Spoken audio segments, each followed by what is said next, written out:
Ja, vi började dra den och satt ju alla hjulen fast så att säga, släpa utan. Men vi slog med slägga på trummorna och till slut så lossnade de. Så, men vi var 4 man och det tog en halv dag plus en dag till egentligen. Så att, men det var en häftig känsla när den kom ut i dagsljuset där efter 60 år.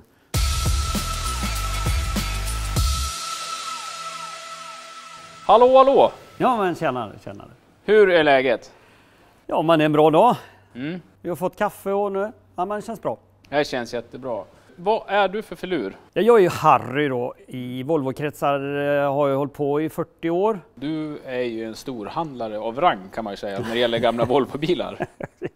Ja, alltså det är väl snarare en diagnos man håller på med det här. Men jag har ju hållit på i, ja det är över 40 år nu faktiskt och leta upp gamla bilar. Och då har det gällt mest PV-duett Amazon.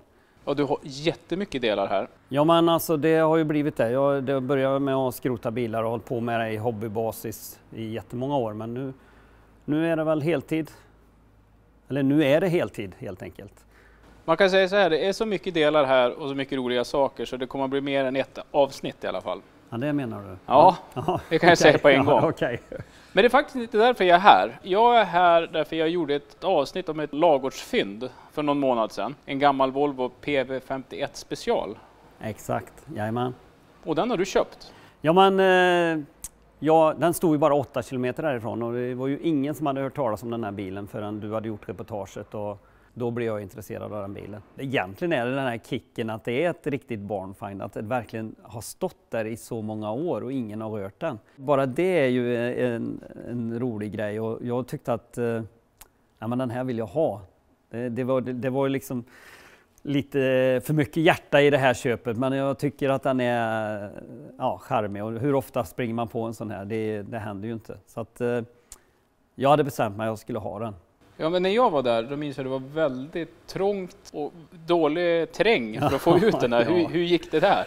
Ja, jag var ju där en dag först med min son och så hur gör vi? Hur ska vi få ut den? Sen när vi började komma till verkligheten och försöka och bärga den då så fick man ju tänka lite mer praktiskt och hur gör vi? Ja, domkraft och träpinnar och klossar och ja, men det här med fälgar och däck var ju lite bekymmersamt eftersom de var borta. Det satt en enda fälg kvar på bilen. Och sen gick vi runt i lådan där och då hittade vi ytterligare en fälg. Och du ser ju här hur vi har fått göra en nödlösning med bultar och det fanns ju inga hjulbultar. Det var ju det problemet jag var tvungen att lösa för att överhuvudtaget kunna få ut bilen. Jag tog med mig en Amazon-fälg bara för att kolla om det gick att använda den på något sätt. Då visade det sig att det är exakt samma bultcirkel. Och det är väl bra att en 37as Volvo har samma bultcirkel som en Amazon 70. Det tyckte jag var ett plus. Så jag var tvungen att göra ett extra hål för en styrdubb då. Och sen var det domkraft och den stod trångt till så att vi fick försöka att vara väldigt rädda med den när vi drog ut den då. Och så lutar det ju också. Ja, och sen var det även takhöjden. Det gick inte att lyfta den hur högt som helst.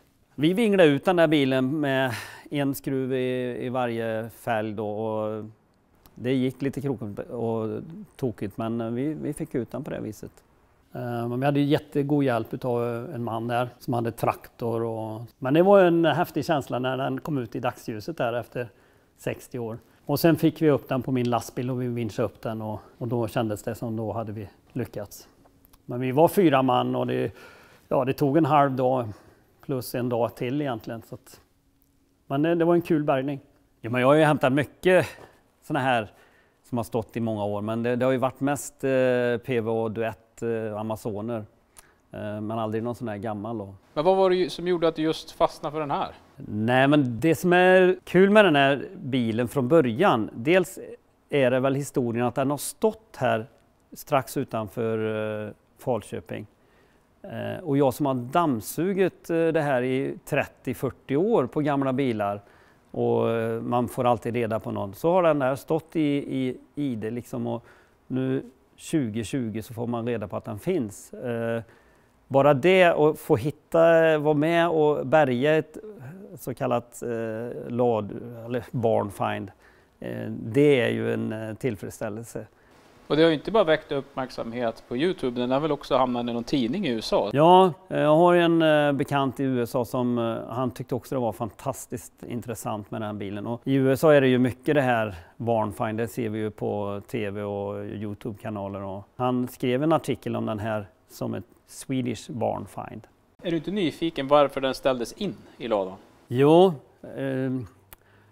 det skulle jag ju vilja veta mer, men eftersom det är så länge sedan så är ju många som har känt till bilen är ju inte kvar hos oss. Och av Riksarkivet så har jag fått papper på bilen och det är ju de gamla instrumenten och vad det var för registreringsnummer och så. Den som ägde den från 1946 var en fabrikör. Man skrev gärna vad man hade för yrke. Och sen nästa man var en förman. Och sen var det en lantbrukare och sen var det något som hette kartongarbetare. Det tyckte jag var lite kul att han köpte den bilen. Och vad gjorde man med kartongarbetare? Ja, det var svårt. Jätteroligt. Svårt. Jag vet inte om det yrket finns kvar. I alla fall lite roligt att se historien där. Så det är ju ändå 75 år bakåt som man kan läsa. Men jag vet inte vem som har köpt den före kriget där. Man gissar väl att den har stått still under 40 till 45. För det står också en anmärkning här att icke lämplig för krigsbruk. Mm. Så att många bilar tog man ju ifrån privata och använde i försvaret, men den här var tydligen inte lämplig för det då. Så att, och det står även när den togs först i bruk, det var 1/9/38. Så då kanske den bara gick ett år innan kriget.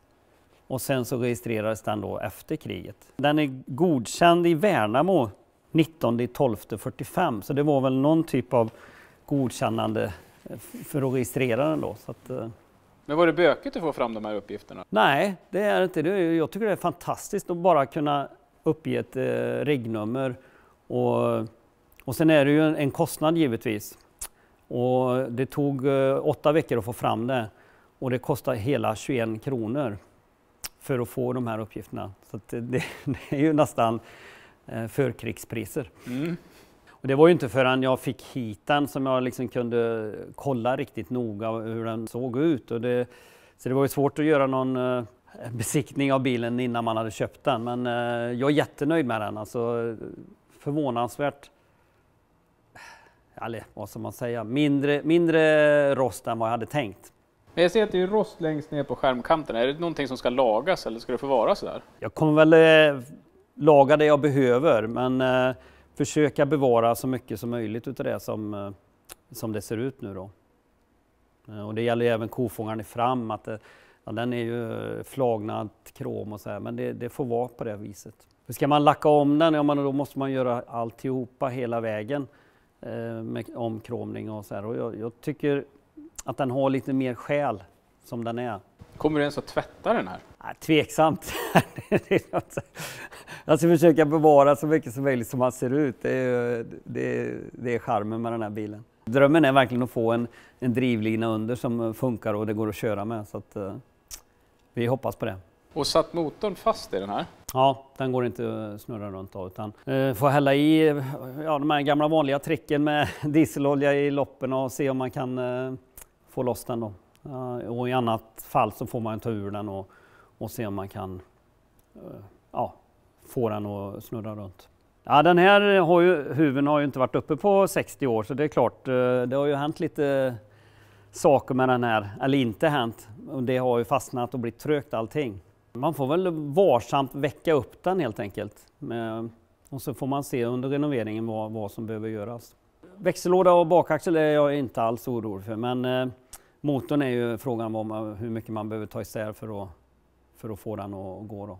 Vad satt den i för andra modeller? Den här heter EC och sen fanns det en liknande som heter ED-motor och de fanns ända fram till 58 och satt ju även i mycket militärfordon. Så att motorn är inte det stora problemet att få tag i grejer. Det finns både kolvar och kolvringar och sånt. Så att. Vissa grejer är ju samma som de första PV:na, 47 års modell och sådär. Det är mycket amerikanskt i den. Det är ju en sidventil 6a. Det är ju Volvo 6a givetvis, men startmotor och elen är ju amerikanskt Autolite och förgasaren är också en amerikansk. Och därför går det att få tag i lite delar till de här, trots allt. Det är så här, det sitter ju en fruktansvärt god gangstercaps på den här. Och de är svensktillverkade. Det fanns en firma som heter Huxells i Karlstad som gjorde kepsar till både amerikanska bilar och tydligen till Volvo-bilar också. Då. Gör ju att det blir en väldigt fräckt Chicago-stuk på bilen. Den här är ju det absolut roligaste tycker jag. Den är ju skitläcker. Har du sett värmepaketet? Det är som en dammsugarmunstycke som sitter precis bara framför ratten där. Det tycker jag också är en rolig detalj. Värmepaket i aluminium. Det fick man köpa till. Det var ju liksom inget som man utrustade bilarna med. Men här har man beställt det här och fått en bra värme framför ratten. I alla fall en defroster.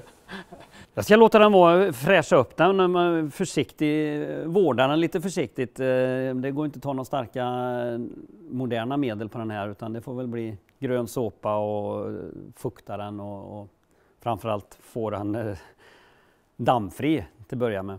Men jag tycker den är så bra så att man ska behålla den. Den är helt okej tycker jag i det här skicket. Om man ska ha bilen i det här skicket så duger det här absolut. Och det är ändå lite kul att kunna använda det som är gammalt istället för att sätta dit nytt. Trösklar eller fotsteg kallas det ju. De går ju mellan skärmarna här och de är tydligen gjorda i trä och med någon gummibeläggning uppe på. Jag har ingen aning om hur de ser ut ens. Så det får jag forska lite och det blir väl nytillverkning av det. För det är ju det som är charmen att kunna ha fotstegen. Så här ser en originalfälg ut då, och så ska det vara en kapsel på den har jag här.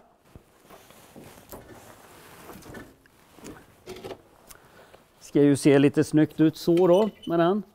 Så där ska det se ut. Det kan bli skitsnyggt när det är färdigt.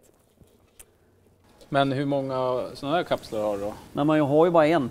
En? Så jag får flytta runt den till de andra. Nej, men det är ju också en grej jag saknar. Det är 3 sådana och 2 fälgar, en baklampa, en kofångare bak. Det är väl det som jag vet fattas på bilen. Jag vet ju inte exakt på vilka årsmodeller den är satt, men det var ju i alla fall PV51 slut på 30-talet. Så det här är ju någonting som har hänt någon gång. En lätt krock eller om man har kört emot någonting. Det skulle vara kul att veta historien när den var i trafik, liksom, vad hände? Men karossmässigt har den ju klarat sig jättebra tycker jag. Nej, men ju mer jag tittar på den så tycker jag nog ändå att det är över förväntan. För bilen har ju, med tanke på hur den har stått så är jag ju jätteglad att den är i det skicket den är. Men det är en sån här baklykta du saknar? Ja, du ser ju att jag har delar av huset kvar på andra sidan där. Men jag behöver komplett lampa där som den har väl blivit tilltygad av någonting. Är det någon som har en kofångare bak så är jag ju väldigt intresserad. Handtag då på bagageluckan? Har jag själv brutit av faktiskt när jag öppnade den när jag skulle hämta den. Så handtaget har jag så att det blir väl en liten svetsning där utav det. Ja, domkraften är med i alla fall. Det är ju ändå skönt. Här är handtaget. Men sen ser du att det är ju rosthål i bak här. Så där ska den ju lagas. Och hela den här kanten är ju dålig. Det är absolut räddningsbart. Här har vi redan alla prylar, bromsslangar, hjulcylindrar. Så här är hela kittet med grejer för att få bromsarna att funka. Jag har ju berättat lite vad som saknas. Det är ju då en bakkofångare och en baklampa. Men det är även ett par sådana här handtag. Det här har jag, men det är trasigt. Öppningshandtagen på insidan. Och ett är borta och ett är trasigt. Så ett par sådana skulle ju vara käckt att få tag i. Vad det gäller det här med hur mycket delar som går att få tag i och hur många bilar som finns kvar, det har jag ingen aning om. Det har jag faktiskt inte tagit reda på. Eftersom jag inte har jobbat så mycket med de här bilarna, de äldre. Men det kommer jag ju göra. Det kommer ju förhoppningsvis få hjälp av Storvolvo-klubben. De har ju nog lite bättre koll på det än vad jag har. Så det ska bli intressant att se vad som finns. Vad ska du använda den till då? Den frågan kan du nog säga till alla som håller på med gamla bilar. Nej, vad ska man ha den till? Nej, det är ett roligt ägande helt enkelt. En tillfredsställelse att få liv i en gammal bil. Det finns ju mer att berätta från det här stället kan jag säga. Så det räcker ju inte till ett avsnitt utan vi kommer att göra ett avsnitt till för att berätta lite grann om dina andra saker som finns här. Ja, men det är klart. Du är välkommen igen. Du, tusen tack för att du tog dig tid att visa upp vad du har köpt här. Och jag ser verkligen fram emot att få komma tillbaka när du startar upp och kör med den här. Vi har ingen tidsplan på det, men du är välkommen igen. Ja, vi säger på återseende då. Ja, man tjänar det. Hej, hej. Tack och hej.